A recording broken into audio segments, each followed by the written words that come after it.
निर्भीड निष्पक्ष उटंकनाचा बुलंद आवाज, राजसत्ता न्यूज.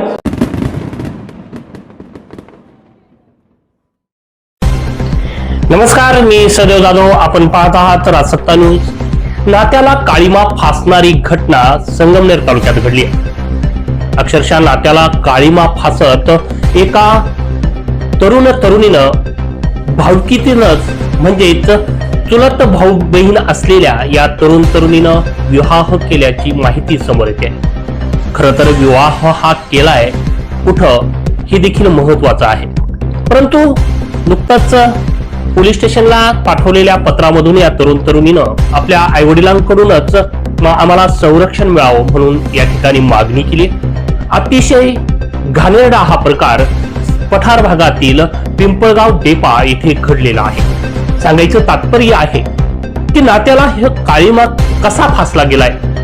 आपल्याच भावकीतील तरुण असलेला आपल्याच मुलीवर वाईट नजर ठेवतो, परंतु घरातील भावकीतील नात्यानं भाऊ असल्या कारणानं लक्ष देण्यात आलं नाही आणि याचाच दुरुपयोग झालाय. नात्याला काळीमा फासला गेलाय. हिंदू धर्माचा आदर्श सर्व जगभर घेतला जातो. सनातन धर्माची संस्कृती या ठिकाणी सर्व जग सांगत असतं. भारत देशाची संस्कृती सर्व जगाला आदर्शकारक समजली जाते. परंतु याच संस्कृतीला कुठंतरी गालबोट लागण्याची ही वेळ आली. कलियुगाचा पहारा हा अशा पद्धतीनं सुरू होईल याची किंचितशीही कल्पना ग्रामीण भागात नाहीये. शहरी भागात अनेक उदाहरणं बघायला मिळतील, परंतु ग्रामीण भागामध्ये असं कुठलंही उदाहरण या ठिकाणी बघायला मिळत नाही. परंतु ग्रामीण भागातच आता नात्यालाच काळीमा फासल्याची घटना दिवसेंदिवस घडत आहे. पिंपळगाव डेपा गावातील एक तरुणी आपल्या नात्यानं भाऊ बहीण असल्याने हे आपलं गाव सोडून शिक्षणासाठी बाहेर गावी जातात. सोशल मीडियाच्या माध्यमातून आपली रिलेशनशिप वाढवली जाते आणि याच रिलेशनशिप मधून लिव्ह अँड रिलेशनशिप सारखी पाश्चिमात्य संस्कृती या ठिकाणी येते आणि या मुलांच्या डोक्यात घर करते. पाश्चिमात्य संस्कृतीला वाहवत जाऊन या तरुणीनं लिव्ह अँड रिलेशनशिप मध्ये राहण्याचा निर्णय घेतला. परंतु यातून भारतीय संस्कृतीमध्ये या ठिकाणी वावरणाऱ्या या समाजाला यांचं जे नातं आहे, या संस्कृतीमध्ये ते वाढतात, ज्या समाजात ते वाढतात, त्या समाजाला यांची हे नातं स्वीकारणार आहेत का? समाज त्यांना स्वीकारणार आहे का? उद्या भविष्यात त्यांना होणारी अपत्य हे हा समाज स्वीकारणार आहे का? कायद्याने तुम्हाला परवानगी मिळेलही, कायद्यानं तुम्हाला लिव्ह अँड रिलेशनशिप मध्ये राहण्याचा अधिकारही प्राप्त होईल, परंतु समाजात वावरताना आपण एक समाजशील प्राणी आहोत. आपण एकांत जंगलात राहू शकत नाही. आपल्याला पुन्हा समाजातच राहायचं आहे. तर उद्या तुम्हाला होणारी अपत्य समाज स्वीकारेल का? हा एक विचार या तरुणीनं करणं गरजेचं आहे.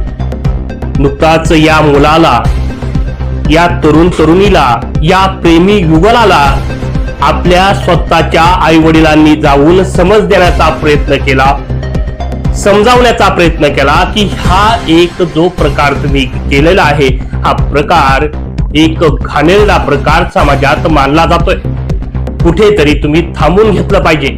जे झालं ते विसरून जा आणि आपापल्या घरी या. तरुणीचे आई वडील ज्यावेळेस या मुलाच्या घरी जातात आणि मुलीला आणण्यासाठी जातात, तेव्हा मात्र हा तरुण ह्या आपल्या वडिलांवर, तरुणी बघत असते आपल्याच वडिलांवर जेव्हा कुऱ्हाड घेऊन धावतो, कुऱ्हाड घेऊन मागे लागतो, यावेळेस ही तरुणी आपल्या जन्मदात्यावर कुऱ्हाड उगारली जाते. ही सहन कसं करू शकते? हा एक पडलेला मोठा प्रश्न आहे.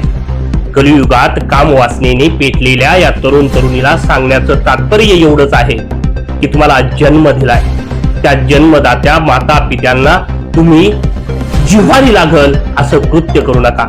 ठीक आहे, तुम्ही लग्न केलं, तुम्ही लिव्ह अँड रिलेशनशिप मध्ये राहिले, तुम्हाला कायद्यानं अधिकार दिला, कायद्याचं पालन तुम्ही, कायदाही कायद्याचं पालन करेलच, परंतु तुम्ही आपल्या आई वडिलांनी जन्म दिलेल्या लहानचं मोठं केल्यानंतर तुम्ही या गोष्टी कुठपर्यंत केल्या पाहिजे. आपण कुऱ्हाड घेऊन आपल्या जन्मदात्या बापावर धावतो, हे तुम्हाला समाज कधीही स्वीकारणार नाही.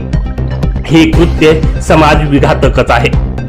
कायद्यानं तुम्हाला संरक्षण देण्याचं मंजूर जरी असलं तरी कायदा चालवणारे जे चालक आहेत, जे माणसं आहेत, ते देखील कोणाचे तरी बाप आहे, आई आहे. त्यांना देखील अपत्य आहे.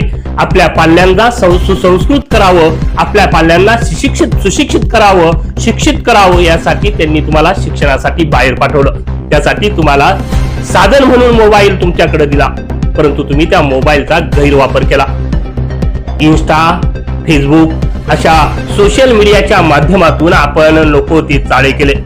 ज्या कामासाठी तुम्हाला ही साधनं दिली गेली त्याचा तुम्ही गैरवापर केला.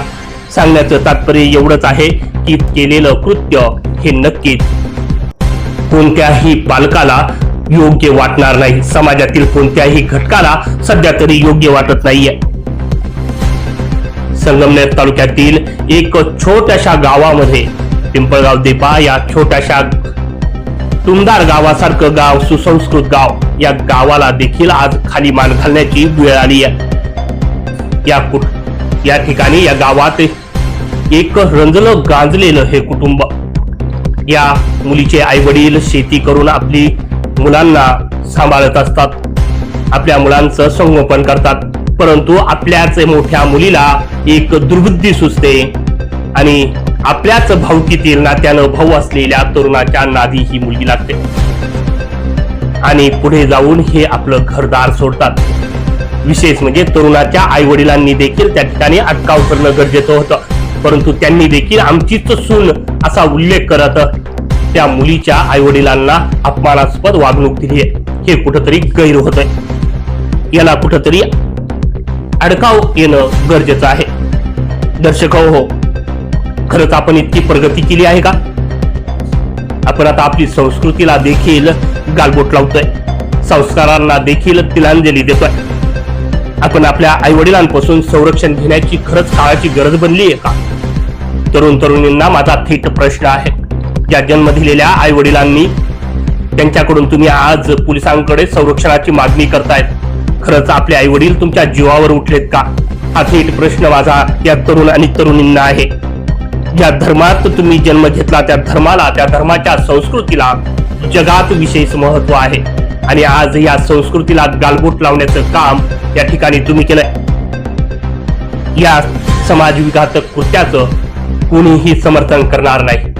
आज आपल्याला कायदेशीर पाठिंबा मिळेल, कायद्याने तुम्हाला त्या ठिकाणी संरक्षणही दिलं जाईल, परंतु समाज तुम्हाला कधीही स्वीकारणार नाही.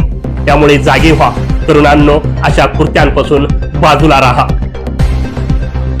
हे कृत्य करणाऱ्या त्या तरुण तरुणीला सुद्धा माझी विनंती असेल, आपण लिव्ह अँड रिलेशनशिपचं जो तुम्ही ज्या पद्धतीनं पेपर बनवले असतील ते कॅन्सल करा आणि आपल्या आई वडिलांकडे या. आजही तुमचे आई वडील तुम्हाला स्वीकारण्यास तयार आहेत. एवढीच मी आपणाकडे विनंती करतो. समाजाचे घटक आहात, समाजात आदर्श बना, ना की समाज तुम्हाला नालायक संबोधित. समाज तुम्हाला फक्त आज तोंड फिरवाल असं कृत्य करू नका.